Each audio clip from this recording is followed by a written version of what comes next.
You're listening to theoutdoorstation.co.uk. Your mother wouldn't like it. Your father wouldn't like it. You're gonna love it. Brace yourself. Minimum wage. Maximum fun. Backpackinglight.co.uk. The UK's first outdoor podcasting show. Hello and welcome back to another podcast at backpackinglight.co.uk. Well, it's a lovely weekend, a lovely March weekend, and I've decided to hit the hills, hit the local hills, Malvern Hills, and I've got the company of the wonderful and interesting Mr. Andy Howell, and I've just dragged him up a hill covered in mud, and we're now sitting down about to enjoy some refreshments, I think. We are. Now, Bob, tell me, I should point out to listeners that there's no such thing as an ordinary walk with Bob. And we've just walked up this hill, this lovely steep hill, and wonderful ridge and fantastic views over the Malvern Plain. And but he's been making me carry all these sticks. So what's all this about? Right, well, as I know you like to play with new toys, one of the new toys that we've been exploring is a folding cooker. And it's called a pocket folding cooker, but I would like to see you put it in your pocket because it's not the smallest of items and also not the lightest of items, which obviously goes against the lightweight ethos. However, it's great fun. And the gist of it is, it's a little metal cooker which uses real fuel, wood and such like, charcoal and firelighters and whatever else you want to put inside it. But it folds in such a way that it doesn't actually create an earth scorch. And I thought, on a lovely day like this, we're right on Chase End Hill, right at the very end of the hills here, slightly out of the wind, which is just right. I thought I might fire the cooker up, use the twigs that you've been gathering and I've been gathering, there's a small little handful there, and show to you just what a wonderful little invention this is, because although it isn't light, if you were doing a long trip or a coastal walk or a kayak trip or something, this is the sort of useful cooker you could have just by using stuff that's just on the side, really. And of course we've all gone out and bought these Swedish fire lighting sticks, and of course we need an excuse to use them, don't we? We are boys. We are We are boys. So, Ray Mears, here we come. Yeah, indeed, and obviously we've caught our food and done the natural thing on the way, which actually involves a packet of bacon and some bread we've already buttered. So we thought we'd nothing nicer than a bacon sarnie and a cup of coffee to prove it works. So we'll get started on that. And I think while I get started on that, I'm going to hand it over to you, and you can perhaps fill us in with the progression and gear suggestions and so on for the challenge. Bob's just got out of the package. It was a bit smaller than a paperback book, and he's now got out this rather Heath Robinson kind of folding metal affair. Quite a lot of engineering in there, Bob, I think. Yes, definitely. I wouldn't deny that. It's definitely got the engineering in it, and it's, as I say, it's not the lightest thing in the world. It's 600 grams, which people might be horrified at. But actually, when you start to think of the practicalities, a 500-cylinder gas cylinder weighs 505 grams, and a full container of meths weighs almost 500 grams. If you're going for a long trip and it's the right sort of season, obviously, if you're in a hurry, this is not the job. But if you want to have a bit of fun, and you can hear we've got the tarp flapping in the background there with the crosswind at the moment, it's all part of the fun, really. Yeah. So what we've got is something that's got a kind of rectangular footprint, and the sides are kind of slightly triangular shaped. It's a bit like a pyramid, isn't it? Really? Yeah, it's a bit like a pyramid, and there's a little vent thing that's lifted up there. And now I guess, just rustling sound behind us is the sound of one of Bob's excellent tarps, and Bob's just vanished to peg it down a little bit more. There's nothing but rock underneath. Yes, we've picked probably the rockiest, most barrenest place on the Malvern Hills to do this. So the stove's sitting now on a nice pile of stones, and it's probably about 5-6 inches long and a couple of inches wide, and Bob's just about to share with us his special technique for fire tinder. Bob, ingenious as ever. Yeah, tampons. tampons actually make the best possible firelighters you could ever need, because obviously it's just heavily compressed cotton wool. So what you do is you take off the outer sleeve and pull it apart, and it just turns into this huge, great, fluffy ball of cotton, which lights instantly with our little flint and steel. But the trick is actually not getting this lit, because it lights very easily. It's actually getting the tinder going. So you've got to have the next level of very small, very fine, and very dry sticks, which obviously you pick off the floor as you go along. It can be leaves and that sort of stuff, and that's the thing that really starts to get the thing going. But all being well, once this is pulled apart and there's plenty of air there between the cotton wool, this will fire up very, very quickly. And the breeze that we've got today, probably it's a case of trying to keep it lit actually before the wind blows it out, before it actually gets established. But that's the gist of using tampons. I always carry them when I'm in Scotland for the bothies, because they just make fantastic firelighters. So, and of course you can always use them in an emergency if you need to mop blood up, I suppose. Yes, I've been carrying the some of these sheets of special petrol-infused card, I guess they are. But this seems to work just as well. So Bob's now putting his cotton wool tinder actually into the stove, and on top of that we've found a very good use for bracken, probably the best use for bracken I've come across. And Bob is now building up the fire. So on top of the cotton is a series of dried bracken leaves and just really dry, very thin sticks. That's all. I mean, it's not even sticks. They're just literally just bracken and odd bits and bobs we found, dry leaves. Once this is established and that starts going, then you can start using bigger sticks. But I mean, the sticks you actually use are just very small, just very, very fine, no more than twigs really. I wouldn't even class them as sticks. No, we've got a fair pile of wood here, but basically a good handful each we've carried up the hill. And we've only used a tiny amount of it, and yet the stove is now almost full. So it's not only is this free fuel in the sense that we've picked it up as we've walked through the wood, but actually it looks as if it's pretty economical, because it's that pile of wood that we've just carried off. You can imagine two of us just carrying one good handful each. Looks as if it could last us for quite a while. Yeah, well, a good handful of wood. When I experimented with this when I first got it, I heard about these stoves from the kayaking community. And apparently, I can understand why now. They love them to bits, and they're very popular with that type of traveller, that type of adventurer. And literally, a handful of small sticks will boil a pint of water. So I'm hoping that we're going to have a bacon sandwich and a brew. So what's that? Best part of a pint, I suppose, between us, quite easily, and have plenty of wood left over. So this pile is just looking on the negative side, really. But I think once this gets going now, the proof of the pudding will be in the eating, as they say. It's interesting what you discover, isn't it? Because Bob emailed me a couple of weeks ago and he said, look, I found this great new toy. And I believe I used a more technical term than that. No, I think it was we found a great new toy, I think was the phrase. And that got me Googling around, and there must now be about 5 or 6 different brands, aren't there? At least 2 or 3 of them sold in the UK. Slightly different designs, but the same kind of thing. And thinking about it, actually, for much of our hiking environment here, it makes a lot of sense. Yeah, I think if you were, as I say, if you're doing coastal walk and whatever else, it's quite a useful tool. But I mean, the downside, you've got to be a bit practical. The downside is I wouldn't want to use it in Scotland in the Highlands if I'm desperate for a warm drink. During winter, it's not that sort of tool. It's the sort of tool that you tie in with perhaps with tarping or bivvying or just general out for the day even. The fact that it doesn't leave a footprint is obviously environmentally friendly. The fact that it's using up bits of wood and whatever that's just lying around, you're not actually breaking anything or whatever, it strikes me as just quite a useful addition, and also a bit of fun. I mean, for fishermen and that sort of thing who are perhaps wanting to have a brew, there's always plenty of flotsam and jetsam lying around on the edge of the water.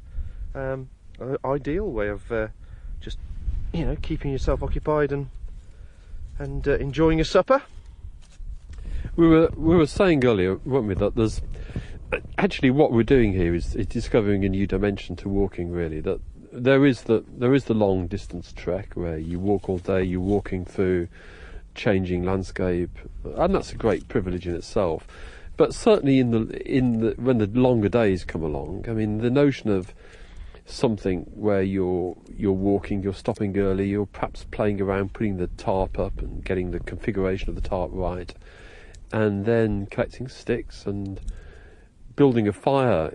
It's a different kind of experience, but just as fun and just as rewarding as the long walk and long trek where you collapse at 7 o'clock, 8 o'clock at night, stick your tent up in 2 minutes and you're inside it. This is a different thing completely, but absolutely perfect for the longer summer days. Yeah, I think you're quite right. I mean, we've just walked along the hills there, and we've gone through it's a beautiful countryside. It's obviously not dangerous, if you like, in comparison to a lot of other things that we've done, but the appreciation of it is different. You're enjoying the walk, the surroundings, listening to the bird song, the history. You're much more in touch with the environment, I think, when you're slowing down and doing that sort of thing. And I think you're quite right, is that when you've got the longer days and there's more light, there's an immense amount of pleasure in setting up camp. And I don't know what it is, perhaps it's a primeval thing with guys, but I get a great amount of pleasure from it, and I know you do. And there's nothing nicer than finding a beautiful spot and thinking about the view in the morning and where the sun's going to rise, and just listening to the silence. Now, we've been playing around in some woodland earlier. Careful what you say. Yes, please don't get the mercy of please called out today. But we were in the woodland earlier, playing around with tarps, and I mean, the interesting thing about that is that you see a lot of this on American hiking sites, that a really good place to make camp is in the middle of woodland, which we really wouldn't think about in terms of our tent-based hiking community. But even during the early morning in that woodland, the bird song, the wildlife was fantastic, wasn't it? It's a different kind of experience. Now, as I talk, Bob has got the fire lit, and already there's a good flame coming from that. It's very impressive. And now we're breaking off a couple of the bigger sticks, and we've only used a fraction of the wood that we've carried up the path, but that's already creating a good fire, isn't it? Yeah. Put your hand over the top of that and feel the heat coming off there. Yeah. What? Just not a minute yet, probably, and that's a good heat. So, as you say, we just want to get the bigger sticks caught now, and then we'll start cooking lunch. Yeah, and the proof is in the puddings. Now, a few minutes later, the bacon is in the pan and on top of the stove. Good old Best Co-op bacon. And Bob, there's another little device that you just picked up over the last few weeks, which is a different take on the spork. Yeah. This is something that we've discovered from our friends and colleagues in good old China, and that's a folding spork. Obviously, we all like our sporks, and I think it's a great tool. Obviously, very practical, very light. However, sometimes the downside is the actual length of the spork tends to pop out the top of your cooking pot as you pack your stuff up or whatever. So somebody very cleverly has invented a folding spork, and it folds down small enough to go inside a standard mug, which I think is a great bonus for all of us, really. So yeah, it's a very nice little item there. And the spoon shape at the end is quite a nice broad shape. Now the bacon's just beginning to get moving. Can we hear it? We're not into something. No, we're not full sizzling we're mode not yet. Full sizzling yet, are we? We're getting there. We're getting there. Actually, the wind is so strong. And it obviously isn't as instant and as fast as a gas canister stove, but it's probably comparable to one of the small meth stoves that we talked about last year, isn't it? It's got that same kind of lead-in time, I think. Probably not much longer than that. Yeah, so that's pretty accurate, actually. It's with the experiment that I did with it. It boiled a pint of water in 12 minutes, I think, which was about the same sort of time it took for that little triad stove. Obviously, it depends on the conditions and how well you get it stoked up, and at the moment there's quite a strong crosswind, so it's taken a fair amount of the heat away from it. So I'm trying to block the heat block the wind at the moment. But I think in a few minutes we'll be having a bacon sandwich quite happily. Yes, the perfect on the trail lunch. Absolutely. Alan Sloman would be very pleased. Yes, I hope lots of you out there are following Alan's progress as he walks from Land's End to John O'Groats. We certainly are, and it's fascinating every day. Not least, it's not so much a trail guide, is it, as a kind of on the road guide to cafes and pubs. Yes, I think that's true, and I don't think he would deny the fact. And I'm sure he's very happy to be spreading his wealth around the country as well as he's doing. But I think it'll be a fascinating. I hope he writes a book or something about it when he's finished, because it'd make a great read. Because he's got a lovely turn of phrase. There's anybody that's thinking about doing the Land's End to John O'Groats walk. Certainly, by the time Alan's finished this, you won't have to worry about where to get the next cup of coffee, the next bacon sandwich, or even the next glass of wine and fish, will you?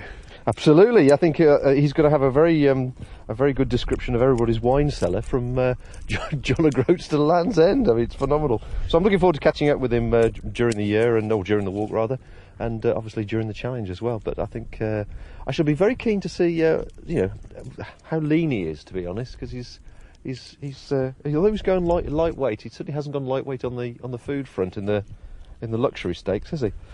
No. If you've not seen Alan's site yet, I think the address is www.alansloman, all one word, .blogspot.com. But certainly, if you Google Alan Sloman, you'll come up with his blog, and it's very well written, very entertaining read, isn't it?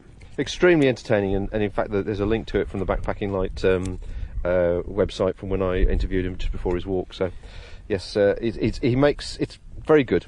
Fair play to him. He's doing it for a good cause, but it's extremely good read, and I'd recommend anybody when they have a coffee break during the day to tune in and just see what he's been up to the previous day. Now, Alan's one of the new breed of bloggers, really, and what he's doing on this walk is set his blog up so he can send an email to it, and he's taking his mobile phone and stopping at lunchtime or wherever and composing an entry to his blog and zipping it off through the telephone lines. And it's a very effective way of doing it. We've seen 3 or 4 people doing that now, so you actually get a kind of almost real-time trail journal, don't you? You do, and he's in many respects, he and a couple of people at the moment who are doing it are setting the standard, because it's now meaning that, literally that all bloggers have the facility to do this pretty well, obviously instantly. Podcasting takes a little bit longer with regards to the practicalities of transferring audio files up to the appropriate site. But it does tend to set the standard and move the bar a bit for the press, because the press are, have this luxury of a sort of a 1 month prior to publication, and the publication always comes out a month prior to the month of the magazine. So generally they're 3 months ahead. And they could have completely missed a news story or something of interest to the community, to the backpacking community, and I think things are changing quite dramatically. I think we will see some very serious changes in the next few years, particularly with the activities of the bloggers and also the passion that they bring to their information. There's another Land's End John O'Groats blogger at the moment who's a bit further on. In fact, he's now into Scotland. Dave, I can't remember his surname now, but I'm So Dave, his site, and that's a really good read as well. And one of the things he's done that's quite nice, he's got his iPod with him, and every day he focuses on a new song of the day that's presumably randomly come up on his iPod during the day, and it's actually a fascinating read, that, because he writes well and thinks very much about the issues and the landscape he's walking through. So 2 of them there, Alan Sloman and I'm So Dave. Certainly well worth a look. We've also seen over the last couple of months people beginning to play around with short films taken on their mobile phones or small camcorders, and I wonder if we're going to get that as well. Do you think we're going to start getting a series of video clips as well?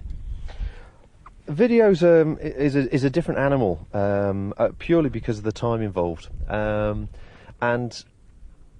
as you and I have been saying the last few hours, that really sound is the greatest passion, because it paints pictures in people's minds and people can use their imagination, and it's a much more enjoyable of the different medias, much more enjoyable media, because you can listen to something while you're doing something else, whereas video clips, I think, are going through a novelty stage at the moment, but because you can't quite get the detail because of the technology is pretty poor off phones and YouTube and such like, it's very, very hard to get as much from the video clips as you perhaps get from the written word or from audio. And yeah, certainly looking at the YouTube clips, what you don't get from that is the story, do you? I mean, actually, these things are quite entertaining momentarily. They're more instant, but they're not telling the story of a walk or exploration. Now, Steve Perry and Lorraine McCall are walking in, climbing the 3 African peaks for charity at the moment, for Comic Relief. And Steve's obviously been playing around with some camcorder stuff. It'll be interesting to see how they put that together when they come back, if they do, because that might just be a bit more interesting. Yeah, they've got contacts in the broadcast world who will obviously compile what they've got and to make it into a decent story. But obviously it's down to them to actually do the recording of the story in the first place. And certainly when I've spoken to Steve in the past and also Alan Hinks, they all agree that actually when you're actually doing something, it's very, very hard to stop, set tripods up, get cameras, get the angles right, get the light level right, get the light balance right, set it running, walk backwards down the path, turn around, walk back again to film yourself doing something. The fact there's 3 of them, obviously 4 of them doing it, will hopefully make things easier. But again, doing video is actually quite it does steal a lot of the time and the attention that it takes when you're actually doing a walk, for example. Is quite considerable compared to pulling a microphone out or taking a snapshot with a camera. Even setting a decent picture up is very, very quick by comparison. Video is a different animal, and if you're going to do it and do it well and tell the story well, it involves a lot more work than I think people realise. And perhaps I think we're going to go through this initial flurry of YouTube type snapshots of people's lives, and then after that it'll start to wane and it'll split between the people who are doing sort of. Oh, hang on a second. Can you hear that? Can you hear that? The sound of bacon sizzling. Is that a good sound? It's a good sound, and no doubt we're driving people around the universe completely balmy now at the moment. This is Best Co-op bacon, and it's burning well now. Now, we've been talking for a few minutes there, and it's a little bit more difficult because, as Bob said, the wind is very strong and it's blowing a lot of the heat away. But this is comparable to one of those tiny Meths cookers. I've no doubt about that. There you go. Listen to that.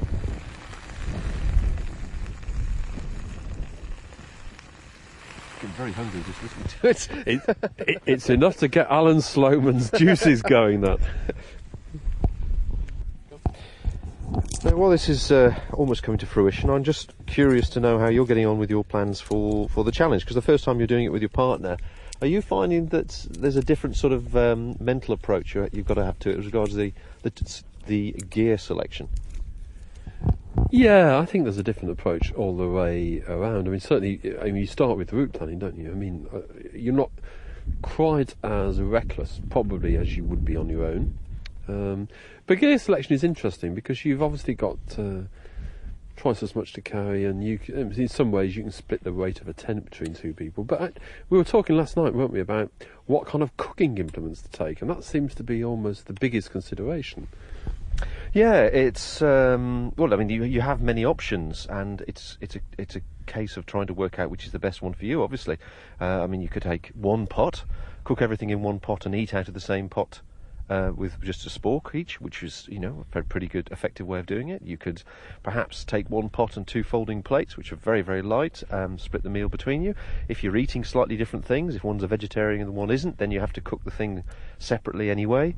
Then you've got to consider that there's 2 of you. If you want to brew, do you take a single skin mug to make one brew in, or do you take 2 pots, one pot for cooking the food and then another pot for cooking the water? And all of a sudden, when you're on your own, 1 pot, 1 plate, 1 mug is easy. But when there's 2, it's a bit of a juggle. Yeah, I mean, when I'm hiking on my own, I rely on just a tie light mug and a little peak ignition stove, and that's for everything. I'll eat out of it, drink out of it. But I think probably this time I'm going to take a titanium pot, just 1 pot, and a couple of your excellent folding plates, which really are very light and very useful. But last year you took 2 stoves, didn't you? 2 stoves and 2 sets of cooking implements. Yeah, well, yes, we did. The idea was Rose is more of a pudding person than I am, so the theory was we'd have one stove getting the main meal simmering nicely, and then we'd quickly reconstitute the dried pudding, which was sort of a leather, if you like, and it reconstitutes very quickly, and have that hot. And it was fine, but of course then you're into, does it use more gas, which would use fractionally more gas. But sadly, one of the stoves became blocked and therefore became useless for half the trip. So it was a good job. We did have 2 stoves in many respects, and we carried on. We actually managed quite easily. But last time we had 2 tea light mugs, folding plates, and 2 small little MSR mugs, which are fantastic because you can put them straight on the cooker, boil the water in them, and actually drink out of it virtually straight away. Some of the other titanium products which are on the market, you've got to be very careful of how thin the titanium is, because you can find that it'll take a long while before it cools down enough to actually drink out of, which is something that a lot of people don't consider. And the jury's out at the moment whether it's going to be the same again with 2 tea lights, 2 cookers, or 1 cooker and a bigger pan. And of course we're heavily going through the dehydrating stage at the moment, dehydrating everything. Now the bacon is now out of the pan, and we've been by blow how to make a bacon sandwich. yeah. Now we've actually been cooking quite a bit of bacon, so that's quite good. It hasn't taken too long. It's been completely economical. Hasn't cost us anything in fuel terms, and there you go. It's ready for you. We're going to break off and enjoy our bacon sandwiches.